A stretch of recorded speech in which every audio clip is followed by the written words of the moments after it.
This isn't Adam's cave. Where are we? We're back in our office, but don't worry. Where's Adam? Still Untitled, the Adam Savage project is coming up real soon. But we whew. need your help real quick. Yeah, we need you to fill out a short survey. It'll take less than 5 minutes, and it really helps the podcast. It will help us connect people who listen to the podcast and advertisers who want to advertise to people to listen to the podcast so that the ads on the show make sense given the audience we have. And the best part is if you complete the survey and give them your email address, you'll be entered to win a $100 gift card from Amazon. That's pretty good, and this helps keep Still Entitled free to listen. So help us out. It'll take less than 5 minutes. Go to podsurvey.com/untitled. That's like the name of the show. Podsurvey.com/untitled. Is untitled a hard word to spell? It is. There are T's and I's and U's and L's. UNTITLED? It's too many T's. UNTITLED. It's only 2 T's. That's exactly how you spell it. Go to podsurvey.com/untitled and fill out the survey. They promise not to use your email address for anything nefarious. They won't loan it to anybody, give it to anybody. All they're going to do is use it to email you if you win the $100 gift card. All right. So Now that's on with the show. Welcome to Still Entitled, the Adam Savage Project. I'm Will. I'm Adam. And I'm Norm. Hello. So where were we? We were talking about Ninja Turtles. Norm You was said expressing his shockingly, disdain. The new Ninja Turtle movie with Megan Fox is terrible. Not because of Megan Fox. No, I wasn't But intimating yes, that she is definitely part of the movie, a big part of the movie, and I could not finish it. There was a lot. She has had work done, and it's not a judgment, but it's obvious that it's that she looks more like Joan Rivers now than before. Yeah, I was taken aback. Really? You think it's Botox, or you think it's more like tucking in her face? She's too young. Yeah, How I know. young is She's she? really young, not even 30. Yeah. Well, That's great. you know what they say about mid-20s. Hollywood.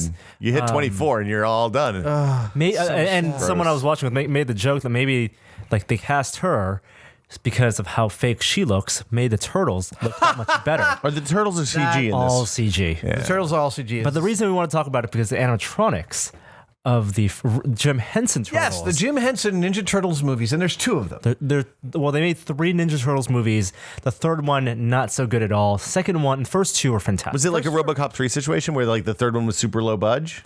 I don't think it was. I think it was high budget. Oh, really? Third one was time travel. Turtles in time. High concept, I didn't very even know kid about friendly. the third one. Did they have to go back and save the humpback first one's whales? terrific. First one holds up right now. It's a dark movie. The first one. It is. There's some like I don't know how they got away with it, but it is in Ninja Turtles as a concept. The Eastman stuff super dark. Yeah. But the first one holds up real well. It's a tight movie. It goes by real fast. And the animatronics, so to be clear, Jim Henson's studio did the animatronics, and they actually worked out some really interesting computer programmatic methods to translate what puppeteers would do to the turtles. So the costumes were worn by actors, but the faces had like 28 servos in them. I feel like we've seen one of those someplace. Did they have one at the prop store or something at Comic-Con one They year? might have had one at the prop store. They might have had an uncovered Yeah, just like a face. naked one with a ton of dozens of motors. It's like the Mangalore from Fifth what Element. It would be a clear vacuum formed understructure over which they'd put a foam latex exterior similar to my Akbar head. And the puppeteers, each face was operated by 2 puppeteers. And the mouth movements were done by a puppeteer literally doing this, right? So these were Muppeteers. But more than that, they actually had the way they shaped their hand changed the expression on the faces of the turtles. Because that's the secret of everything from sock puppets to Muppets, right? Is that when I mean, I guess there's 2 kinds of Muppets because there's like the solid straight mouth Muppets. Right. But then there's also like Kermit. Right. Like Kermit whose shape was completely dictated by the size of Jim Henson's hand. Right. And then How he moved it gave Kermit all these expressions. Right. Yes. In terms of puppeteering that, it would be a rig. When you mime that action, it's not like they're wearing a sock over the hand for the Ninja Turtles. There are wires connected to each of their fingers to a rig. It's a Waldo rig. What's called it? What I remember seeing in the behind the scenes footage was it was effectively a port they stuck their fingers and their hand into, and they could alter the shape of their hand, and that would translate. I've seen a different one. Oh, okay. Maybe I think for the second movie they made a separate rig, something that would fit in that's almost very a briefcase. plausible. Yes. And I think you mentioned this, but if you freeze frame some of those Ninja Turtle grabs in the very first one, some of the scenes where the turtles are laughing and their mouths are open, I'm not sure, was you that told me this? You could see the actors in the mouths. Wow. Oh, really? And it's like, oh wow, that was odd. Terrifying. Like you ate an actor. Yes, it's like their face inside the turtle mouth. So I haven't seen those movies in well over 20 years. Neither have I. But I do remember being astonished at how beautiful the animatronics were. Seamless and the fact The that characters were lovely and totally believable and and the voices iconic. Corey Feldman to Donatello. Really? One of the other ones was actually done by a kid named Liam, who was the star of my best friend David's senior thesis film at NYU back in the mid 80s. Yeah, how about that? So speaking of Ninja Turtles. Speaking of Ninja Turtles, let's talk about camping. Okay, I saw a turtle when I was camping once. I went camping this You went camping with my the boys, yeah. We did camping early. We started going camping again earlier this year, and it's been absolutely lovely. Well, and I have been, I looked around at our camping gear earlier this year and realized that much of it was out of date and a lot of it was just really crappy. I mean, not out of date, like 20 years old. Yeah. So musty. I spent some time and some money upgrading the camping gear for my wife and I. And at the same time, I realized, you know what? My boys, they're 15. I put together a couple of real sets of packs for them: tents, sleeping bags, sleeping mats, utensils, stoves, alcohol stoves made out of soda cans, and Kelty backpacks. I'm talking about the best type of one-day carry or everyday carry. Yes. And laying it out and rolling it out. Camping fuels that. satisfies all of my little spilkas that I like about organization, research, finding the best, the lightest. I'm going with not ultralight camping at all. I'm doing more what would be called lightweight camping, so that my pack is the heaviest at about probably just under 40 pounds, which is... That's pretty heavy. You don't want more than a quarter of your weight. I believe. No, about actually what I've been reading is about a third. But no, I'm sorry. I hike with my pack at between 40 and 45 pounds when I just do my hikes during the week.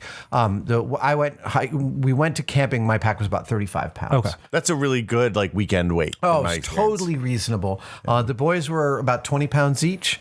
And we went down south of here at a lovely little park south of San Jose, about a 2.5 mile hike to the campground on a little lake, camped overnight, woke up, it was like 39 degrees. Oh, yeah. That's the best part. You have no sense of time. It's no time of year. It's like, it's bright out. It's like, oh my gosh. Is it like 10 a.m.? Nope, it's like 6 a.m. Right. And then it's cold. You don't want to leave. Like, you go to bed all snuggly and warm, and then you get the dew, and it's like, oh. Did you camp over the daylight savings weekend? We did. That's always so damaging. Because you come back, you get in the car, and you're like, oh man, what time? It's only 4:30. Why is it so dark already? What's going on, man? Yeah, it was very disconcerting. And I mean, it was very cool to get to the campsite. It's a lovely little patch of flat land right on this lake. And it was gorgeous. So we made grilled cheese sandwiches. My producer, Dennis, was like, grilled cheese is the ultimate camping food. So I brought enough to make 3 grilled cheese sandwiches. We had a bunch of Mountain House camping food, which is... Try the freeze-dried shrimp. It's delicious. Ramen, freeze-dried food is the ultimate. Like ramen noodles is the staple. Oh, really? Yeah, because it's so light, and you always have access to water. I'll have to do ramen noodles next time. And you can do fancy with the dehydrated meat and put meat in there. Yeah. Look, when you're going for a weekend, though, You can cook whatever you want. I will tell you, Yes. Mountain House lasagna is fantastic. Really? Really, really good. Mountain House teriyaki chicken, delicious. Now, Mountain House pad thai, total shite. I'm going to go ahead and tell you, you got to be careful with food recommendations when you've been out, because the thing that I love about camping is that your focus shifts from how can I entertain myself to we get a little bit further down the scale of this is what I need to do in order to survive. Right. And that stuff takes a lot more time, which I find gives a lot more clarity to your day-to-day life in addition to the camping time. It does. But because of that extra energy you're spending, I feel like all food recommendations made on camping trips are suspect. Yeah, everything tastes great. Everything, yeah. Like I've had tuna helper that was like, this is fucking terrible amazing. leftover hot dogs. I will say that I think that we tried a bunch of the Mountain House food, and I had tried the lasagna a couple of weeks ago while camping during a Mythbusters shoot, and I felt then that it was terrific. Okay, lasagna is hard to mess up. In fair, like Olive Garden makes pretty good lasagna. Lasagna was terrific, and so this was add boiling water, let it sit for 10 minutes. And grilled cheese sandwiches were freaking stunning. I've got to figure out a little flat bag to put mayo in because I just use butter and canola oil, and I like my. You can just grilled take cheese packets with of mayo. mayonnaise. I guess you could. Yeah, just go to your local Grilled diner cheese and with steal mayonnaise? some. You use mayonnaise to do on the outside. Trust me, that's one of the ways you get the outside of the bread brown, and it is so. The secret of diner grilled Norm, sandwiches. I will make you a grilled cheese sandwich, and you will love it. Yeah. I tell you, I make a monstrously good grilled cheese sandwich. If you do burgers, when I put a burger on the griddle, put a little mayonnaise on it first, and you'll toast the inside of the bun real nice. Nice. Yeah. It's just fat. So the boys really, really dug the camping. They loved the whole bit of it. They liked one of my son's thing one was clearly worried that he'd get bored. What did you let them bring? Of their personal items. Is this like Survivor? No. We actually, only one of us remembered to bring a book, and he forgot it in the car. Okay. But it didn't really matter. We basically cooked dinner until the sun went down, and that was, it got too dark to see by about 6:30, and then we were asleep by 7:30. Well, It was amazing how quick. They were like, "We're never gonna." Just right away. Well, you put you can stay up around the campfire for a little while and make s'mores or whatever. Oh, no fires in that park. Okay. So it was just a camping stove. And that's the best. That's so interesting when you're outdoor and when you backpack. The world is so vast, like bigger when you're in the wilderness, bigger than you ever imagined. Yeah. And then how fast then that world becomes just your campsite. And that's it. That is absolutely the true. universe. And that's something that the boys really, really dug. Like the next morning, we woke up. We were all toasty. We had breakfast. By the time we were done with breakfast, we were freezing. Oh, yeah. Right? Our toes are freezing. So hand warmers is on the list next time, especially because we plan to do more camping. Did you bring gloves? We did. I had gloves. I didn't realize I had gloves, but I had bought some. Next time we will bring gloves. Yeah, like a good pair of wool. Mittens. Like the thing I like is actually the wool fingerless gloves with the mitten pullovers. They're not great by themselves because the tips of your fingers will get really cold if you're out someplace that's scary. But if you're someplace that's camping and it's not super windy, they're amazing, and it makes it easy to Warms up take your off hands really quick. Well, yeah, and you can take off the fingers to do small motor skill stuff and still have the mittens. But so once we woke up, we had a little breakfast. We brought eggs, but we didn't actually use them because it was like, never mind the eggs. Because we were too cold. Oh, if you can boil water, you can make oatmeal, and that's all you need. What did we have? We ended up having, no, I can't remember. I actually can't remember. Lots of energy bars. Yeah. But then we actually walked about a mile just to get blood flowing. You will get out in the we sun. started packing up the gear and packing up the tent. Oh, so you just stayed for one night? We just stayed for one night. Out on Saturday, back on Sunday. Okay. And then the hike back on Sunday was a 3-mile hike. Okay. Through some beautiful views of the Northern California hills, along these switchbacks. It's just absolutely gorgeous. And the thing the boys really loved was once we packed up all 3 packs, my son thing too was like, I got to take a picture of us standing next to the packs, because he was like, I can't believe our little village that we just built fits back into these boop boop, and then we can get on and walk with them. They really dug that. But that's the thing that I love about it, right? It literally is that. Well, I think I've talked about this on the podcast before, but my parents bought this house in Virginia, a farmhouse. And when they were remodeling it, they realized that there was a log cabin inside it. So the people who had settled there originally built a log cabin, like a rough stone, big logs, stone chinking the whole thing. And that had been rocked over. And they put paneling, like when somebody built the white farmhouse, right? They just put the paneling around the log cabin and left that there, and then they mortar and what's it called, the plaster and lathe? Yeah, put plaster and lathe over the log cabin. I had no idea. And so when we were sitting there this summer, I was sitting in this room. They made it their dining room. Yeah, because it has a nice hearth on the end. Yeah. It's too small to make a living room. It's not the right size for that, but it's a wonderful dining room. It's right next to the kitchen, and it really brought into sharp relief that at some point, 200 years ago, 150 years ago, this is in Northern Virginia, so it's been settled for a long time. This one tiny room was an entire family's house. People were born there. People died there. They ate all their meals there. They huddled in the cold. They sweated out the summers. Like that was their house. And now it's the place that my parents sit to eat 1 or maybe 2 meals a day. Right. What a luxury. Yeah. And camping gives you that same kind of appreciation, I think. It does. It's hard work, and it's work that feels both difficult and good. And, humanity spent a lot more time living like that than like we live in our excessive comfort. Well, I've done a lot of backpacking over the years because I grew up on the East Coast. 2-week alone backpack. Yeah, I used to go. So I was a Boy Scout, and we were a big hiking troop because everybody has different focuses. But we did a ton of hiking, at least 1 or 2 trips a month. And then after that, I got to a point where I was comfortable, and I was like, well, I'm just going to go get on the AT 5 miles from my parents' house, and I'm going to walk north, and I'll call you guys in a week or so, and tell you where to come pick me up in a couple of days. Wow.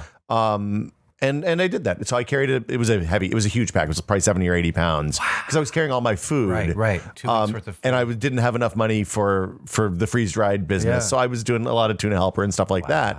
But then I just would carry a hammock and a tarp. So a fly to put over me. No tent. Because it's summertime. Right. And it's wonderful. You have time to think at a level that you don't really, again. Then I moved out west, and all of my knowledge is useless because everything's different. Oh, right. I mean, the terrain's different, the plants are different, the wildlife's different, the things you have to be careful about are different. Yeah. The level of remoteness out here for backpacking, especially if you go in the Sierras, is it's kind of terrifying. Yeah, like you can get lost in the Appalachians, but if you find water and you follow it to the end, eventually you'll find a road, right? Right. Here you can get lost and they'll never find you. Wow. And yet still, about this, right? Like once they mapped the whole country in GPS, they ran a little program and figured out that there's no spot you can stand in the United States where you are more than 25 miles from a road. Really? Yep. Wow. That really sucks. How about that? Yeah, that's amazing. No spot. 25 miles is a long way when you're walking, though. It is. That's a multi-day hike. So you better have a compass, and you better. And it could be a really crappy road. Oh yeah. It could be a road where nobody drives for weeks. So we the boys and I agreed that we want to do a significant camping trip next summer, and what we're thinking is a 7-day, let's say 50-mile. Wow, 50 miles. Camp and hike. So we hike every day to a different spot. And really what we'd probably do is bring 2 cars and park one at the beginning and one at the end. That's absolutely what, Or you have somebody pick you up and drive you back. Yeah. And I mean, the good news is it's a 20-minute drive. Right, exactly. I can't recommend that enough. It's wonderful. The thing that Gina and I have started doing lately is canoe camping. So I didn't realize that this was a thing you could. It isn't really a thing you can do that much on the East Coast, but here we have lakes and stuff like that. And it's a really nice in between for like car camping where you bring the kitchen sink. Yeah. And backpacking where you have to carry everything on your person. So where have you done Tomales Bay yet? So I haven't done Tomales Bay. That's on our list for like early next summer. That's great because I didn't realize that you can paddle across Tomales Bay and camp anywhere on that western you get like a permit that's good for the whole Point Reyes. And there are places that you need to avoid, but few, and it's elk is the big threat there, right? Yeah. We've gone to Lake Sonoma a couple of times, which is small, but there's the lake is basically divided. It's half no motorboats and then half motorboats, so you can camp on sites that are accessible only by the water, right, and only by canoes and kayaks. Love that idea. And it's awesome, because it's so quiet, and they space everything out well enough so that you don't really, even when it's like a busy weekend, you're not jammed up against all the other campsite people. So I bought those folding kayaks. Oh, they're awesome, the Orus, and I was thinking about doing some camping on the western on Tomales Bay. The interesting thing is that they're single person kayaks, and they're small enough that I couldn't really fit a 45-pound pack on the top of it. It makes it. You have to tuck it into the wells. You have to just pack into bags. Really, you think so? That's a bunch of dry bags. So when I've gone kayaking before, but we don't even usually do dry bags because as long as you just be careful. Yeah, okay. Yeah, don't flip. But the thing to do is to rent a canoe. Yeah. And put the boys in the canoe, take the 2 kayaks, and then use them as pack mules. There you go. Everybody wins. I like that idea. Yeah. So yeah, it was lovely, and we had most of the park to ourselves because it's the wintertime and it gets cold. Yeah. I asked how cold it gets, like in January, February, because I'm looking to do some more camping then. And the ranger said it actually depends. If you're up on the ridge, it's rarely below the high 30s, which is pretty reasonable. Down at the bottom, it can get into the teens. It can get real cold Because it's closer to the ocean? It's because of the marine layers and okay. it just gets super cold, just settles in down there. It'll get freezing. So we used to go camping in the snow, which was really fun when I was like 15. Yeah. And I think that there's not enough money in the world for me to do now. Oh, you can do it in Tahoe. I'm good. I understand. I have 3-season tents, 3-season sleeping bags. Yeah. And the season they're eliminating is the one with snow. Yeah. Well, And you burrow and you sleep under the snow. I know that's a theory, but I'm not interested. and it's so hard to keep like your boots change and your outerwear changes, and the fact that you're going to get sweaty walking, and then it's also freezing cold makes everything a lot more dangerous. And you can't do fires most places now. And I have a lot of super cold weather gear. I've got some bunny boots, and I've got some what do you call those? The Sorels. But it's too heavy, right? Yeah, it's a lot of stuff. But basically, the boys are now they've got the camping bug. It looks like we're going to do a bunch. You got to get back in real soon, because if you give them 3 months, it'll die out. You got to hit them hard and fast. I don't know if I'm going to get before we go out on tour, but perhaps right after New Year's we can head out and do a nice cold camp down up here in Northern California. Cold. Yeah. Cold. Air quotes. Cold is relative up here. Yeah. Hey, it can get as cold as 40 degrees. If San Francisco gets to 40 degrees, everyone starts losing their minds here. Well, it's so cold. Relative humidity makes it feel colder. That's true. all I can figure. And yeah. People just aren't used to that. How did you pick the site? Just out of curiosity. That's the other thing, that it's hard to find, and that stuff's poorly organized. So I'm very particular. I don't like car camping. I don't like pulling up to a spot with an outhouse. I recognize a lot of people do. It's just, that doesn't appeal to me. The risk. The reason I don't like, I'm the same way. I don't like that because the risk of rolling in and having a bunch of drunk assholes next to you is much greater if you have to. And let's be honest, drive. If they're Mythbuster, if drunk assholes who love Mythbusters could actually take over my whole evening, I'm with my kids. I want to camp out. It's not that I have any problem with people in general, but if I'm going camping, I want to be alone. Yeah, that's why I'm going out there. So the car camping doesn't really appeal to me. So when you want to camp, what's called it's like backwoods camping. There's actually a term which I can't remember right now that actually specifically means you're on a piece of property where you can camp anywhere you want. There's a lot of parks in which you can only camp in the designated campgrounds. Right. And to be clear, those are different. So that's a different tier than car camping, right? Because there are designated campgrounds which you hike to. Yes, I'm also less interested in those because those are usually grouped in large groups of like a dozen campgrounds within sight of each other. Well, so the thing that they do out here, like when I was a kid on the East Coast, we would avoid those places like the plague, because generally the person who designed them would put a cluster of like 6 campsites where you reach out of your tent and you reach into the other person's tent at night. Right. They don't do that on the West, at least in California. The places that I've been that are like that are much better and the places, space. Yeah, and the places that I've been finding, it's usually like there'll be 5 or 6 camps that are really close to each other, then a couple that are a little more remote. I get that, but I'm really interested in the backwoods camping. That's the stuff that I like too. Being able to hike and choose my campground and figure out, this will do. I think the reason they don't do it is it's a little harder on the environment, depending on the number of people that they can serve per year without destroying the space. Right. And also lower. They want to, people can be assholes and they can hurt what's around them. So, we walk to the boys very much through the pack out everything you pack Leave in. no trace. Leave nothing but no trace. Footprints. Take nothing but photographs. So there is only one place within an hour's drive of San Francisco where you can do that. Everything else is more like 2 or 3 hours. Yeah. And so there's a bunch of that down in Big Sur. Unfortunately, some of those can be some fairly strenuous hiking because it's a lot of up and down and up, massive amounts of elevation change. But that will be the next one I do. I'm also interested in the Lost Coast. Okay. which is north of Mendocino on the water. There's a bunch of trails up there, as long as you're not going during marijuana harvest season when the marijuana runners are driving up and down in big Jeeps in the middle of the night, which you do not want to get in their way. Humboldt County. That's apparently some great camping and not very difficult hiking, reasonable. Because I'm into like 7 or 8 miles of hiking a day, that kind of Like a 7-mile day is a big day if you're carrying your stuff. Yeah. I mean, you like people who are, when you get into a real rhythm, you'll go further than that. But if you're just going out, your first day is 7 miles. That is a long ass day. You will be freaking tired at the end of that day. Yeah. So, and then we've got the Sierras, and the Pacific Crest Trail is a 3-hour drive from here. Mm-hmm. And that's kind of what it wasn't what got us interested in camping, because I'd already started buying the gear, but then I read Cheryl Strayed's book Lost, and I think Wild. Cheryl Strayed's book Wild, which I think that we talked about. We talked about it on the Post Australia Books podcast. Yeah. She has another book called Dear Sugar, which is a bunch of advice column letters she wrote for a website under the pseudonym Sugar. Great. And that's great. I can barely describe how much I love her writing. I want to.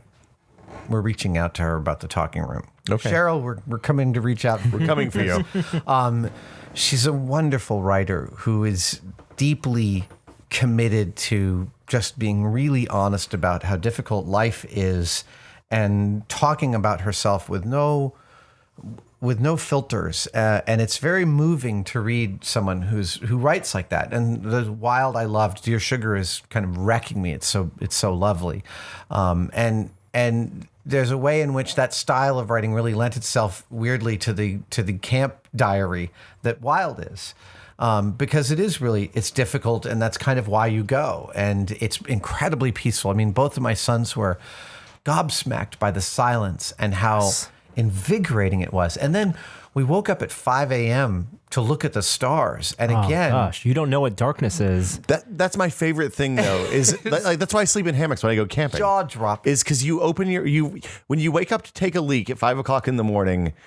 You always put on your glasses. Right. Because you can see everything by starlight. Oh, yeah. Right? The moon's down, and all you see is the Milky Way above you, and it is unbelievable. I'm glad that's... I'll have to find out where this is, because it sounds like a good place for us to go. And it was lovely seeing 2 15-year-olds completely moved by the beauty of just a star field. Well, and my son actually went and downloaded the app to figure out which stars we were looking at. Oh, that's awesome. Above Orion's belt, that star we thought was Mars is actually Betelgeuse. It's red. Let's think about this a little bit. This is both a good thing and a bad thing. I allowed the use of the iPhones to take lots of pictures. Okay.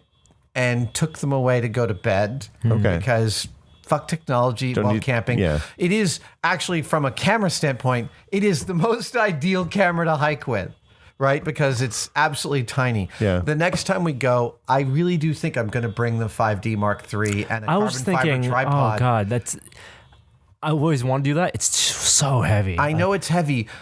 I feel like here's what I'm going to look for. I'm going to look for a front pack. I'm going to bring one lens. Mm-hmm. I'm going to look for a front pack that you can hook onto your backpack. Hook on right here. Yeah. A carbon fiber. I know that there are some super light tripods, because what I really want to do is long exposures in the dark. I really want to do the star so fields. fun. I know the Starfield stuff is fantastic. It really is. You can do that with your mirrorless. Boys out to draw themselves with the flashlight during the exposure. Yeah, that makes the trip like you have some actual purpose. You need to get there at a certain time. I mean, the extreme is Eric Chang. It's a little adventure trying to keep his cameras warm enough to see the screen.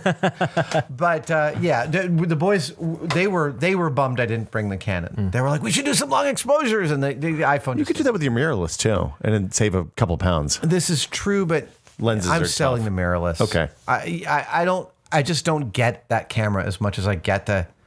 Yeah, I've spent enough months with the Fuji the Fuji X100S. Yes. It's a beautiful camera. I've spent enough time with it to know exactly how to use it, exactly what its rhythm is, and it's just not my rhythm. My rhythm is the Canon 5D. It's just that is just where you I'm want the big boy. Yeah, and I know that camera really well. I can adjust all its settings really fast, and the pictures I take are what I think I'm taking. Norm, you did some camping last year. Or I went this year? last year. Last year? Last year before I went to France. But It was with a bunch of housemates and friends, and it's fun taking people who've never been camping because you can't. There's only so much you can prepare them for. Right. And was it a drinking excursion? No. Okay. No. It was up in Yosemite, and one of the guys brought like a backpack, like a school backpack that had waist straps, and having the waist straps is good. Yeah. But that's not going to cut it. Was he going? Were you tough. backpacking? Oh boy. Yeah. Poor guy. It's Oh, 2 that's nights terrible. out there. Yeah. 2 nights. It's just 2 nights up a hill. Did he Big have hill. a tent? Yeah, there was a tent, and it was a lot of bungee cording stuff, so things that should not have been bungee corded. I will say that at REI, first when I was looking at new camping gear, I wrote to Brian Lamb because Wirecutter doesn't have a ton of camping gear. They are now 2 years into trying to do it because I've talked to him about the same thing. But there's that other place, Backpacking Gear. There's 2 or 3 really good backpacking sites that Wirecutter recommends. And they write very much like in the Wirecutter vein of the meta-analysis and the deep experimental description of how this stuff works. But when I wrote to him, he said, just go to REI. They have the best customer service in the world. And he was totally right. And this wonderful guy set me up with a Gregory pack, a Baltoro 65-liter pack that frankly is absolutely fantastic. I love that pack. We've talked about the return policy there. It's great. So you can now only a year. But that's fine. Yeah. I'm fine with a year. Yeah. But they let you take it out. If you use it and don't like it, you can return it and they'll give you your full money back and you can go try something else. It's true. Because at first I bought a Baltoro 80 and it was too big for me and I returned it for the 60. If you buy it and realize you're never going to use it because you're not an outdoors person, then it's fine. So if you want to start out camping and you don't know anything about it, this is one of those things that I don't know how people find out about. Like I found out in the Boy Scouts when I was 12. Yeah. Obviously, that's not an option for most people because you have to be the right age. I think there are groups. But the lovely thing about the web is that I find there's a lot, granted, there are a lot of different websites chronicling all the same trails. And there's a lot of clickbait trail websites.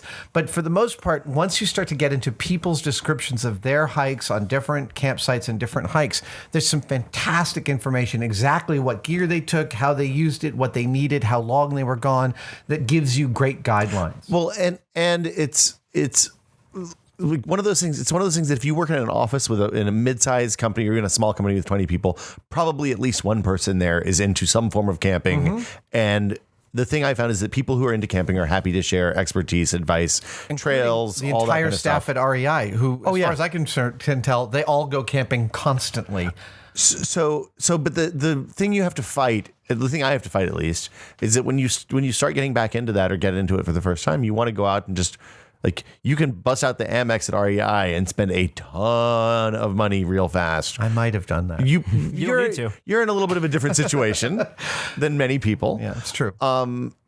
It is. It can become like a boat. It can become a hole on your back. You pour money into. But the thing that you'll find is if you start out with some small trips, some 1 night and 2 night weekend trips, then you'll learn what you actually need, and that's the key. And let's be clear: the difference between the super expensive gear and the mid-range reasonable gear, is a performance envelope of only about 5 or 10%. Well, it's like anything else. You're paying the most for that extra 5%. Right. And so... And in this case, it's weight more than anything else. Tents and sleeping bags and sleeping mats are at an incredibly high rate of development, a high level of development. And, $400 will get you a really, really nice set of camping gear that'll last you for years. So that's what I was going to say is when Gina and I went out to replace all the stuff that was suitable for me when I was backpacking by myself and is not so much now that I have a kid and a wife. Yeah. We looked at it and we were like, look, we're going to go, if we go on an anniversary trip or something, we're going to spend $500 or $700 or something like that on 2 nights and a nice meal someplace and whatever. Instead of doing that, let's go buy $700 worth of camping stuff. And we got a big ass car/canoe camping tent, right? Sleeping bags for everybody that are suitable 3-season sleeping bags, probably too heavy for backpacking, but just fine for us to zip together and make a big camp bed. Pads, a nice stove that'll boil water very quickly and won't cost us a fortune, and like bowls and utensils for everybody, and that's a good start. And one of the other things I've been reading about the camping gear that's really nifty is because of the whole movement over the past, I guess, decade of the super ultralight camping, where people seek to leave with literally 10 pounds of stuff on their back, a hammock, a few pieces of rope, an alcohol stove. That has actually had a significant benefit on camping in general, because you could buy, as I did, a Jetboil style 1 liter pot that you can heat with an alcohol stove made out of soda cans. You can buy these alcohols, you can make them. You can make one out of soda cans. There's website tutorials for doing it. It costs you 80 cents, right? Yeah. And you pour acetone or an alcohol in there and it'll boil a quart of water inside of 3 or 4 minutes. It's very, very reasonable. You don't have to go get all this titanium cookware. You can do it on the cheap. And there's a lot of homemade stuff people are recommending. And like, so instead of going out and buying the titanium stuff and the bowls and all that stuff, which is ludicrous, No one needs I titanium know. He's looking and smiling. But like the silicone stuff is great, and it rolls up in your pack. Totally. It takes up no space. It weighs practically nothing. Yeah. And really, like when you're camping, you need a bowl and a spoon. You're like working on Russian prison rules. A spork. Bowl and a spork. I bought these beautiful titanium sporks. Of course you did.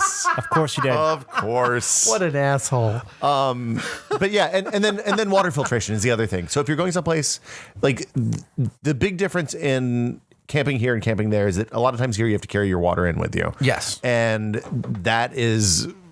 It's hard. Yeah. You don't want to drink unfiltered, untreated water, or else you'll end up with the Giardia, which will give you tremendous diarrhea for the rest of your life. Yeah. So I did a lot of research into water filtration. Jamie loves the pens, the ultraviolet pens. Yeah. He's a big fan of those. Has been using those for years. Is he a camper? Jamie has been a camper, and he does occasionally go. I can see camping. that. Okay. Yeah. Jamie actually has he's got the not outward bound training, but the really significant training where you hike 2 weeks. You hike for like 10 days to get to the place you'll spend 2 weeks training. Wow. And then you've got to navigate back with one other guy on your own. Wow. Back to where the bus will pick you up. Like that's real. Yeah. Wow, that sounds like fun. Yeah. And this he did back in the 70s. Okay. Right? But wait. You water filtration. Water filtration, right. So he loves the pens. There are the pumps. But when I looked at the highest efficiency in terms of liters per minute, gravity. The gravity bags are what I've always used. 2 liters in 2 minutes. And they're cheap. You backwash a half liter just to clean out the filter. And then, they're fast and cheap. Well, and you can combine them with the UV light. If you're someplace you're worried about microorganisms, right. You can do that. It doesn't solve everything. It doesn't remove lead and mercury and stuff like that. No. But if you're on a back, you don't even want to drink from a fresh stream that looks like glacial runoff. You have to be careful with that. Right. There could always be a dead animal 20 feet up the stream that you can't see. Yeah, and I did use several wire cutter recommendations while camping. They have a recommendation for a beautiful lantern, which is a 30-day lamp on its lowest setting. Oh, that one's great. Wow. 8 days on the highest setting, and super crazy bright. They recommend a headlamp, which is also a headlamp. Forget a handheld flashlight. Literally like having camping. a third arm. It is. Forget a flashlight. You won't ever use it. Because all it does is, allow you to point it at stuff, but you can't use your other hand. Headlamp is the most useful thing we had. The one they recommend is the Black Diamond, and there's like different models. The one that they actually recommend one that's cheaper than the one that I ended up buying. I like the one that I bought because the red night vision preserving mode I ended up getting. is bright. That is the one. You can actually use it. Great. Yeah, and it has the side one where you can change the dim just by touching galvanic thing on the side. Yeah. That stuff, a good headlamp, and always take extra batteries. The lantern that I use isn't the one that they recommend because it wasn't out when I bought mine, but it has a solar panel on the top and it will charge enough in a day to last like 2 days or 3 days or something like that. Oh, nice. And it has a bucket on the bottom bottom that you put a little bit of water in and it diffuses the light nicely. Oh, cool. So you end up with something that doesn't need batteries, and you always have a source of like basic camp light. The one that they recommended, they actually have a glow in the dark version, which was really nice. That makes in the sense. Middle of the night. It lasted all night long, and I turned on the lamp. It was right there. A good flashlight, good pocket knife. Make sure you wear your shoes in advance. You can wear tennis shoes when you're backpacking. My boys both hiked in tennis shoes. These weren't super strenuous hikes. But boy, if you buy some new boots, walk a couple of miles in them before you take them camping. Well, and I don't know what the current status on boot technology is. So for a long time, I had a pair of big, thick leather boots that were kind of my bad weather hiking boots, but they were heavy. And then I also had what was, I think, newfangled high-tech. They were high-tech tennis shoe style hiking boots that were amazing. It was like walking with nothing on your feet. Yeah. But they were a little leaky and I'm kind of using not great in the water. These Marmot hiking boots that are really, really comfortable, really lightweight, and very rugged. Did you just go to REI and start talking? I actually went to one of those camping gear. Sports Basement or something like that? No, I went to a camping gear review site that reviewed 8 pairs of shoes, and I read all the reviews, but the reviewer was like, these are the ones I wear. And I'm like, after reading your detailed analysis, I'm going to go with the ones that you wear. Yeah. I mean, if you have all the boots, the ones that you are going to choose are the good ones. And what's very funny is I came back home, and they weren't super expensive. They were very reasonable. I came back home and showed them to my wife, and she's like, yeah, that's the pair I have. And her like 10-year-old pair, same exact pair. Well, and so that's the other thing that's neat about that's the other thing that Gina and I ended up with after we didn't go on the anniversary trip and bought camping gear instead. So literally, that is something that now when we want to go camping, it costs what it costs to drive, a weekend's worth of food, and whatever the permits cost, which is usually like $25 or $30 at the most. Yeah, at the most. So yeah, it's incredibly inexpensive, and boy, you should understand that the Pacific Crest Trail was built because, it was first posited in the early part of the 20th century. It wasn't completed until the 80s. Really? Yeah.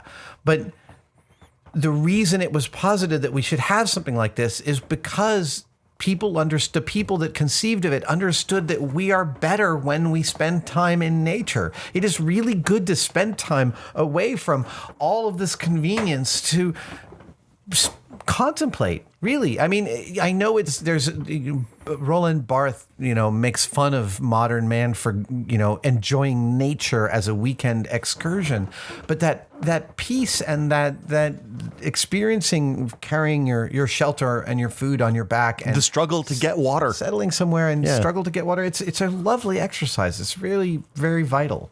Well, and wrapping up the tents in the freezing cold with 2 15-year-old boys, which was brutal. Brutal. These Especially tents no are gloves. covered with water. No, we had gloves, but mittens and work gloves, and it just was kind of a workaround. We were really, really cold. The moment we had our packs on our backs and we were hiking, we all were in the best mood. And I just remembered this phrase I read on one of the camping gear sites was, something like, I've never started a shitty day by opening the flap of my tent. yeah, no, that's exactly it. It's like, that's a good day. It's even on a long trip and you're 5 days in, you're tired, you're sore, you're popping Tylenol first thing in the morning. It's like, oh God, I'm 15. My back hurts, right? Yes. I've never felt this before. This is weird. Yeah. You get up, you're wet, you load up the tent, you start walking, the sun comes out, everything's better. Yeah. It's wonderful. So we're looking forward to doing a bunch more of it. Well, highly recommend it. If you guys have book recommendations, there are tons and tons and tons of good books that are explain the ins and outs of backpacking. Absolutely. And I will look up that camp gear site that I've been referring to because it's worth going to. If you go to Wirecutter and look for their sleeping bag recommendations, they point you at that site. That's how I found them. They totally do. And they share reviews, I think, here and there. They have a relationship. Yeah, they have a relationship. I think your recommendation for REI is spot on. Go in, tell REI what you want to spend, and they'll help you pick the stuff that you actually need. Look, complaining about shitty customer service is, I know, one of most people's favorite pastimes. REI will restore your faith in humanity. Everyone there is knowledgeable. They really want to help out. They really know their business. They're super sweet. I just love going into that. The REI here in town must think I'm some sort of weirdo because I'm there every fifth day. Well, but it's one of those things that when you need something, that's where you get it. Yeah. It makes sense. Yeah. So there's our. That's it. I think we've covered camping to a certain degree. Yeah. And we'll have to go on a camping trip with the site sometime. Absolutely. We will be back next. This is a terrible idea. No, I love the idea of camping with the two of you. With podcast equipment on the We'll back. just bring the microphones. Actually, we can podcast on battery. We could podcast on battery. I don't think we'd have this. We won't have the headphones. We just bring the recorder. We can do these mics. between We us. can power these. We I know, but these are heavy. Let's divide it by 3. It'll work itself out. We will see you guys next week. As always, like us on iTunes. Check out the site. We have good stuff there every day. We'll see you guys next time. Bye, guys. See ya. Bye.